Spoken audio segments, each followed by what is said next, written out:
It was a busy afternoon Monday for PSNH crews in Springfield.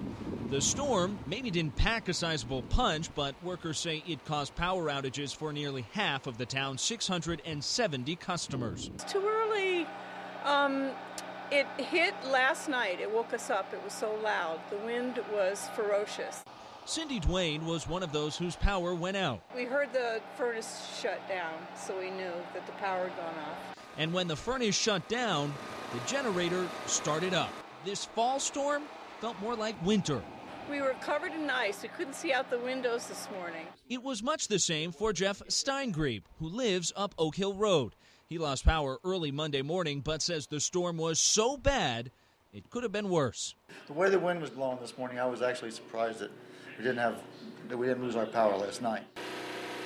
It may just be the second week of November, but Jeff was prepared for whatever Mother Nature had in store.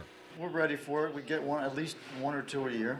This just happened to be number one. Overall, a bump in the road, but the timing couldn't have been better. There are worse things in the world?